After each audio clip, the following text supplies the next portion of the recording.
विश्वं दर्पण दृश्यमान नगरी तुल्यं निजान्तर्गतम् पश्यन्नात्मनि मायया बहिर्भूतं यथा निद्रया यः साक्षात् कुरुते प्रबोध समये स्वात्मानमेवाद्वयं तस्मै श्री गुरुमूर्तये नमः। इदं श्री दक्षिणा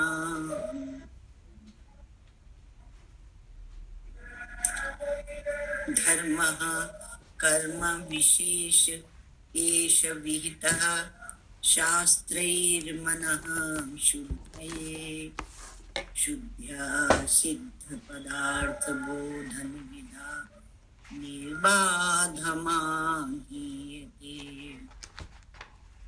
तत्त्वं त्वं तदिति प्रमा श्रुतिरमा भेदभ्रमा कोहि पूर्णानंद पद प्रसाद परमा सद्य क्षमा मुक्तये अखंडानंद संबोध पूर्तये ब्रह्ममूर्तये सुधास्मित समाश्लिष्ट नेत्रान्तस्मृतये नमः।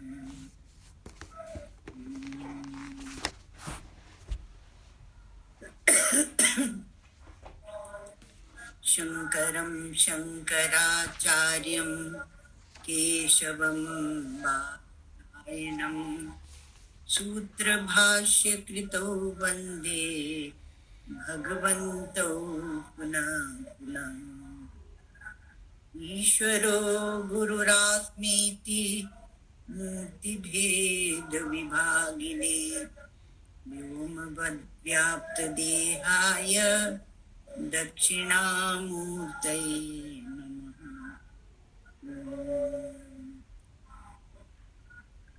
यस्य प्रसादादहमेव विष्णुं मय्येव सर्वं परिकल्पितं च इत्थं विजानामि सदात्मरूपं तस्याङ्घ्रिपद्मं प्रणतोऽस्मि नित्यम्। तस्याङ्घ्रिपद्मं प्रणतोऽस्मि नित्यम्।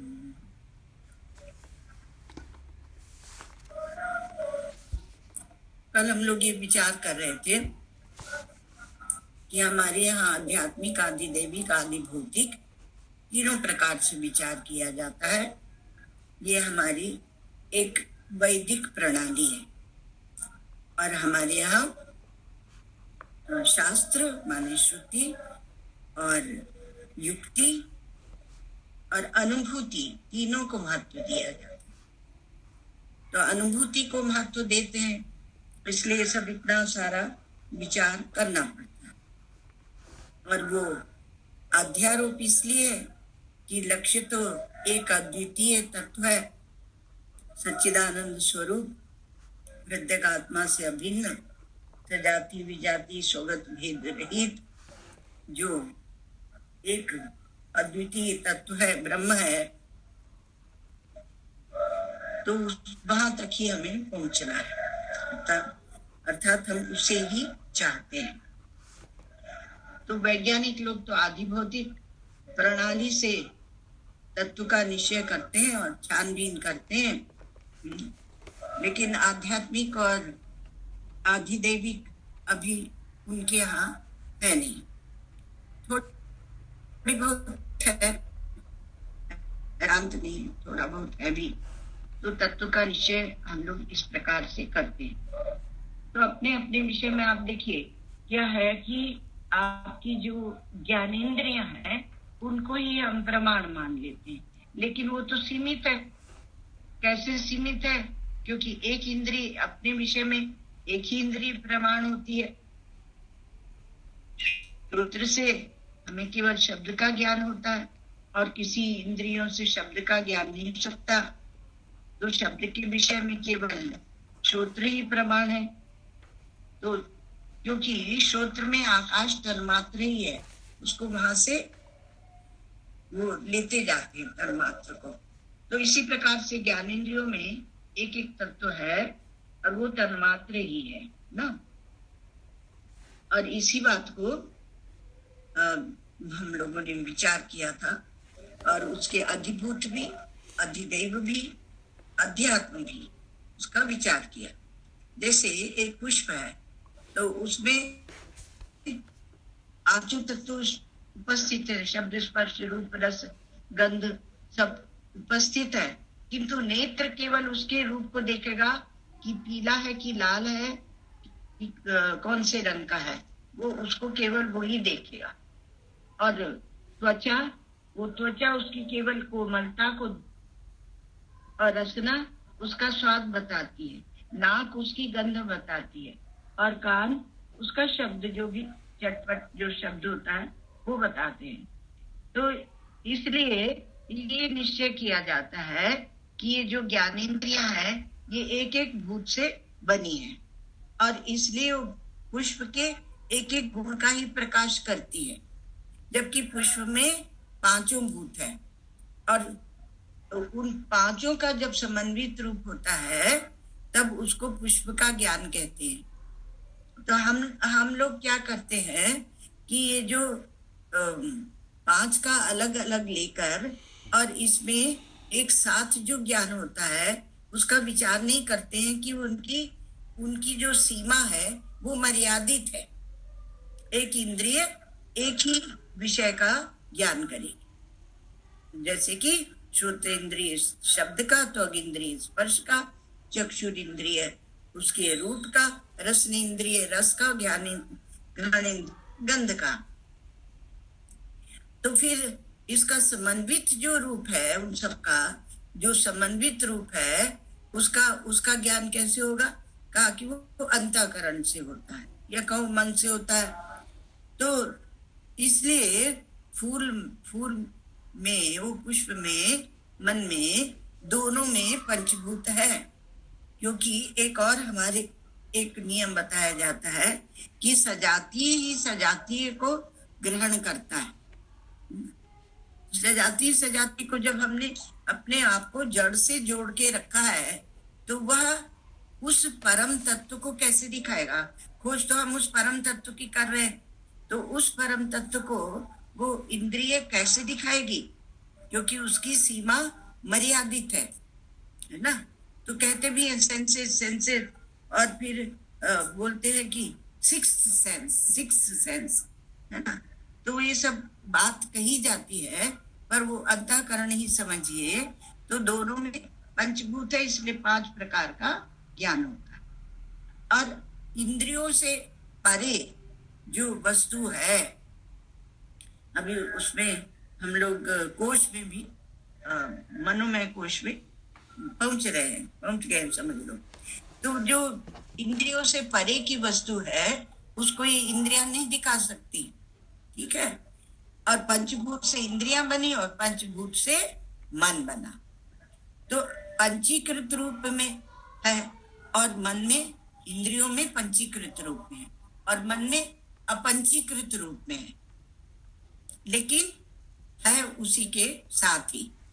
तो मन इंद्रियों से के विषयों को ग्रहण करता है, उनके संस्कारों को इकट्ठा करता है और उसी के द्वारा वह अभी वर्तमान में जो देखता है उसी के अनुसार भविष्य की भी कल्पना वह ऐसे करता है और भूत की भी स्मृतियां वहीं से लेता है, अर्थात इंद्रियों से ही लेता है मन। इसलिए मन इंद्रियों के परे की वस्तु बता दे वो संभव नहीं है। हम लोग विशेष करके हम लोग जो उपासक होते हैं वो सोचते हैं कि मन से ऐसे ध्यान करते करते और हम उस श्लोक में पहुंच जाएंगे, उसका ज्ञान हो जाएगा, लेकिन वो उतना ही दिखाएगा। और इस बात को नचिकेता ने समझा है।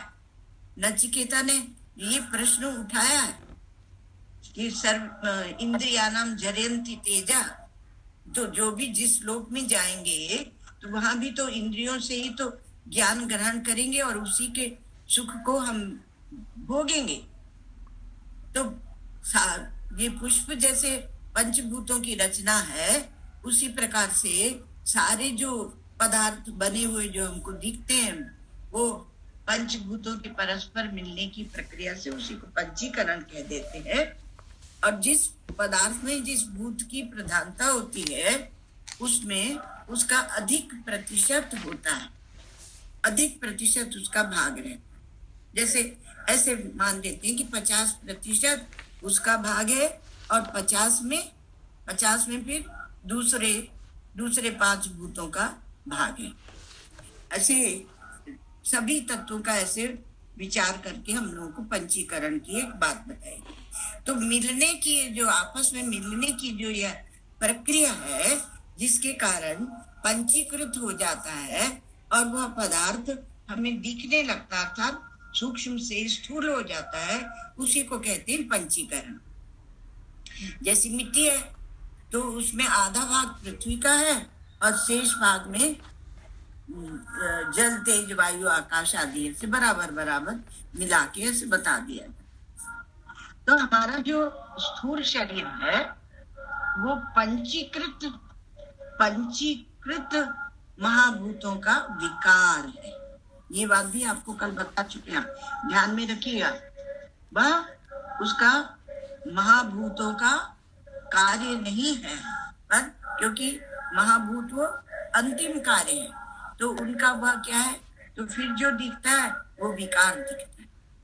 विकार अर्थात विकल्पना, एक कल्पना सा दिखता है और इसलिए ज्यादा दिन चलता नहीं क्योंकि विकार है, थोड़े देर दिखाई देता है।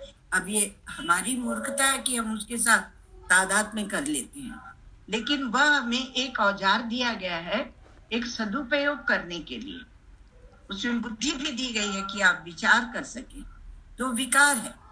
तो ज्ञानेंद्रिया और मन, ये क्या है, ये मनोमय कोश है, ये ज्ञानेंद्रिया और मन। अथवा तो आप यहाँ पर जो जिस प्रक्रिया से विचार कर रहे हैं तो अंतःकरण चतुष्टय भी ले सकते हैं।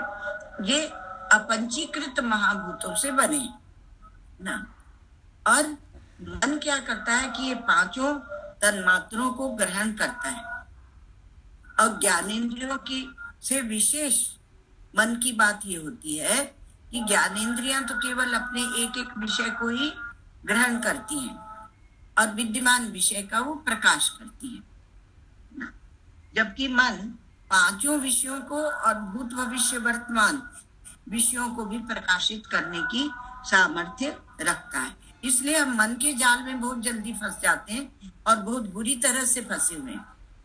मन में ही स्मृति माने चित्त जिसको कहते हैं, और कल्पना, भविष्य की कल्पना, बुद्धि विशेष, ये सब भी मन के अंतर्गत ही समझे।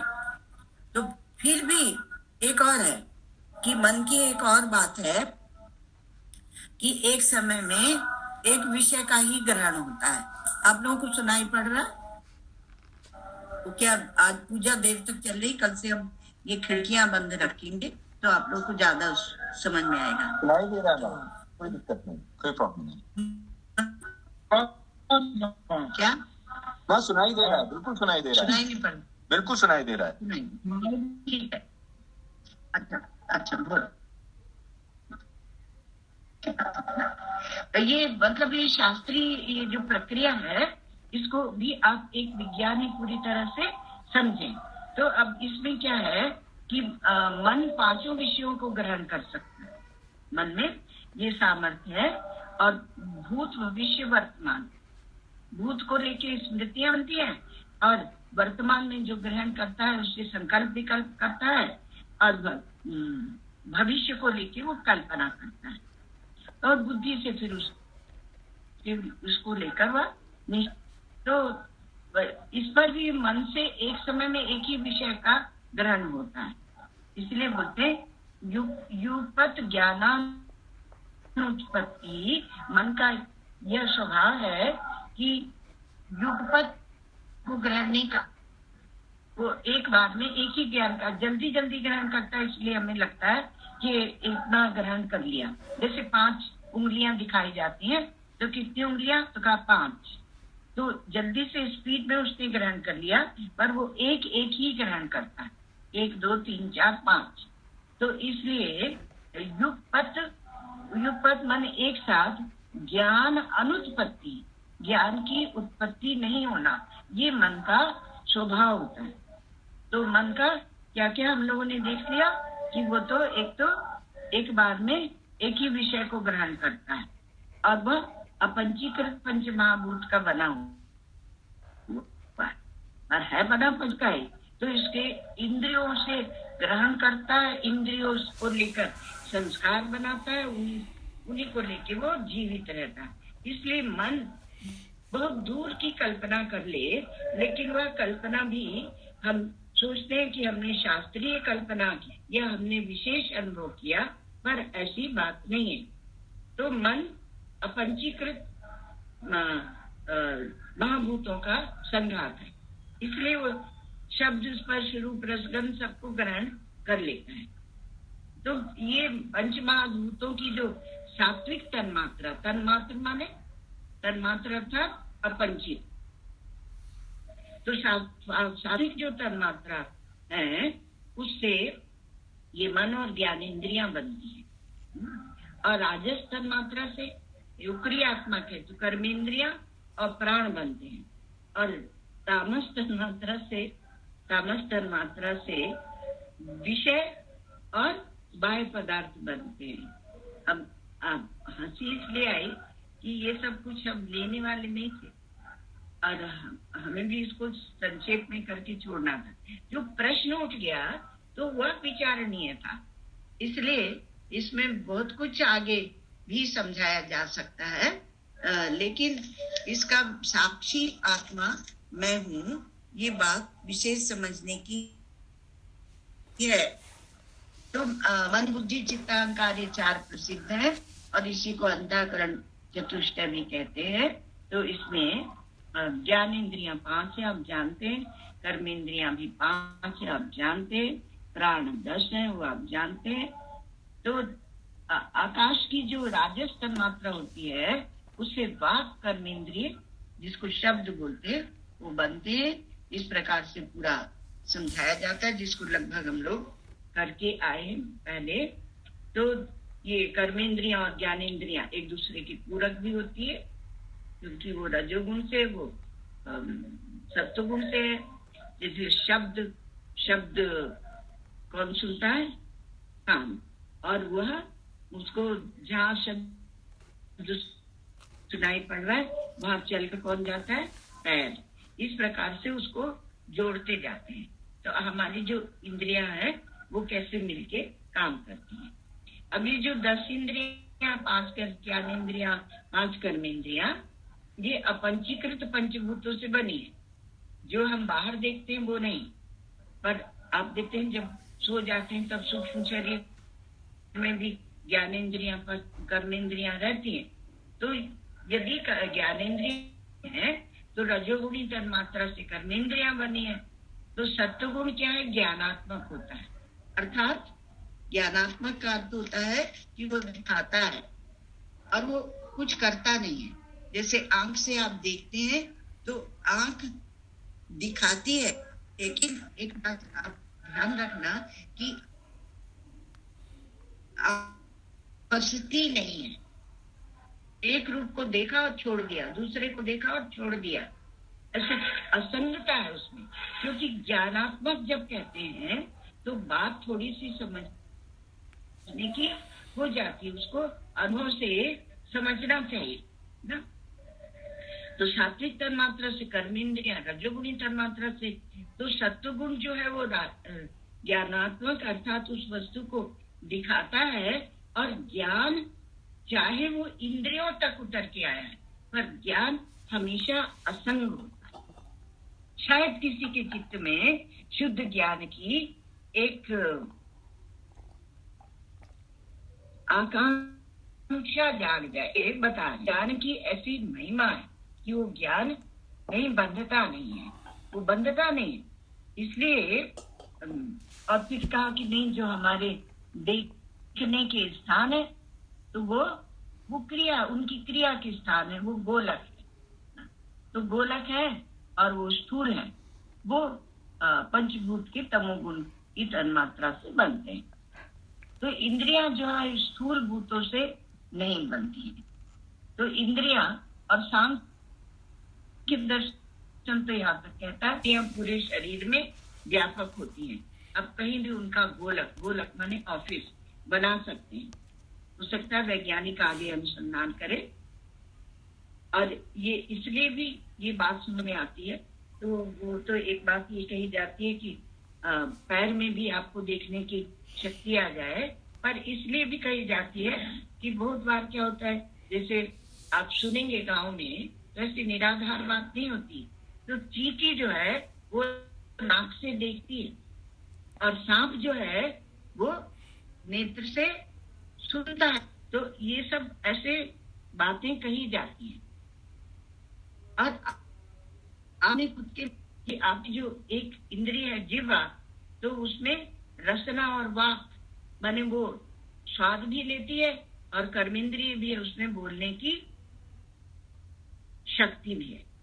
इसलिए नहीं तो पांच का एक विभाग करके ये 5 का पसारा, इसी को बोलते हैं प्रपंच। पंच का जो दिखने लगता है उसी को बोलते हैं प्रपंच। ठीक है।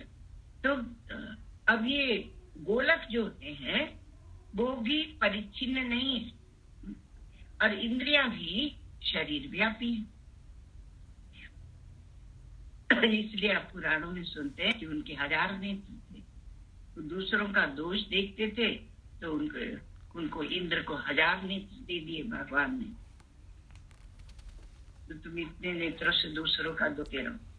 तो जब भगवान का अवतार हुआ तो इंद्र ने कहा, आहा, ये 1000 नेत्र का जो मुझे श्राप मिला था, अब मैं 1000 नेत्रों से भगवान के रूप देख सकता हूँ। तो ऐसे इंद्रियों का एक सदुपयोग भी, और इंद्रिया ये एक इंद्रजाल है। ये इंद्रजाल माने जादू का खेल। तो इस प्रकार से विचार चलता है, और विभिन्न मत भी हो जाते हैं। उनकी लंबाई, चौड़ाई, परिमाण कहाँ है कहाँ नहीं, वो सबको, तो अब उस सबको लेकर मत हो। मन की जो गिनती है वो 10 इंद्रियों से पृथक की गई है।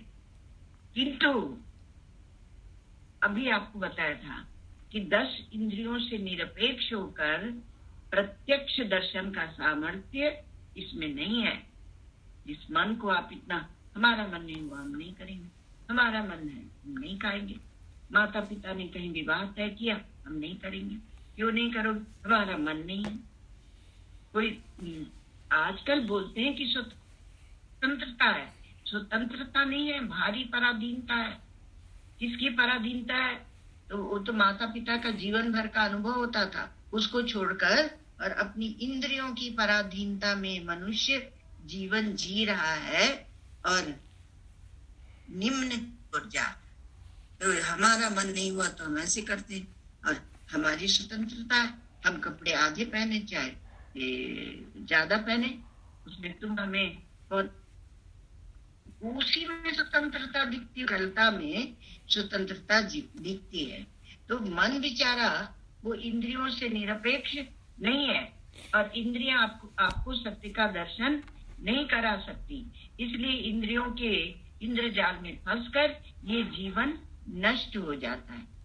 तो उसमें मन में ये सामर्थ्य नहीं है, और इंद्रियों से प्राप्त जो ज्ञान है उसी को धारण करता है, और फिर उसके जाके संस्कार बनते हैं।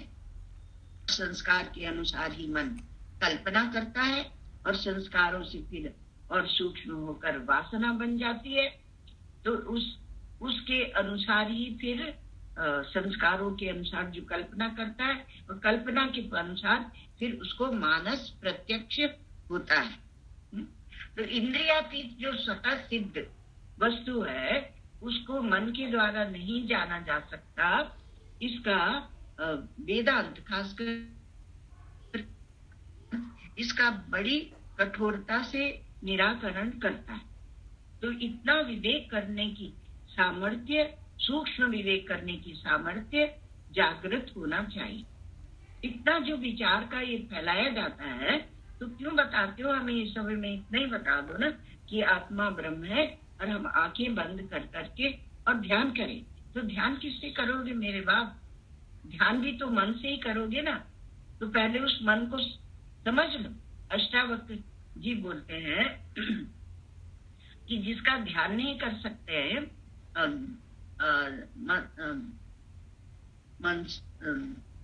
उसका ध्यान तुम करो तो चिंता रूपम भजत्य सो अचिंत्यम अचिंत्यम चिंत्य मानो भी। जो अचिंत्य वस्तु है, जब उसको जब चिंता करते हो तो चिंता रूपम भजत्य सो, वो चिंता रूप हो जाती है। और त्यक्त्वा तद भावनम तस्मात्, तो दूसरी पंक्तियां तो उनकी गजब की होती है। पहली तो आप कुछ भी लगा लो कि अचिंत्यम चिंत्य मानो की चिंता रूपम भजत्य सो, और कहते त्यक्त्वा तद भावनम तस्मात् एवमेवाहमास्मि। इसलिए वो सब को छोड़ के और हम अब उसका मन से चिंता नहीं करते, जो हमारा शुद्ध स्वरूप है उसमें बैठे रहते। तो अब ये इस प्रकार से जो मन है, जो मानस प्रत्यक्ष है, यहाँ तक कि बौद्धिक प्रत्यक्ष को भी हम नहीं मानते। बौद्धिक प्रत्यक्ष किसने किया? आपको थोड़ी दूसरी दिशा में ले जा रहे हैं, परेशान नहीं होना। बौद्धिक प्रत्यक्ष किसने किया? यह करने की कोशिश की हमारे बौद्धों ने। और इसलिए जब वेदांत उनको आके समझाता है तो दूसरे बोलते हैं बौद्धों का खंडन किया। बौद्धों को खंडन नहीं किया। हम उनको अपने साथ में लेना चाहते हैं कि आओ तुम वेद के प्रमाण को मानो। वे वेद के प्रमाण को नहीं मानते तो अपने मन बुद्धि से कहां तक दौड़ लगाएंगे? मन की भी सीमाएं हैं, है ना। मन बुद्धि चित्त चंचलता ज्यादा होने के कारण मन में वायु तत्व की सात्विक तन्मात्रा और निश्चय अनिश्चय माने थोड़ा प्रकाश इसमें ज्यादा है। ज्ञान के कारण बुद्धि में अग्नि तत्व की सात्विक तन्मात्रा। सूक्ष्म से विचार किया वो तो हम लोग थोड़ा सा स्पर्श करके चल देते हैं। और चिंतन रस होने के कारण चित्त में जल तत्व की सात्विक तन्मात्रा तन्मात्रा के भी 3 विभाग कर दिए ना, सात्विक, राजसिक और तामसिक। और अभिमान की कठोरता के कारण अहंकार पृथ्वी तत्व की सात्विक तन्मात्रा है। और आकाश की सात्विक तन्मात्रा से उत्पन्न जो होता है उसको कहते हैं स्फुरण। स्फुरण मतलब जब हम लोग आत्मा और अनात्मा का जब होता है या अध्यास होता है, उसका विचार करते हैं, तो उसमें सबसे सूक्ष्म में आता है स्फुरण। क्योंकि आकाश की सात्विक तन्मात्रा, और वो यदि स्फुरण जहाँ होता है उसी को देख के और आप छोड़ दें तो बात कुछ नहीं है।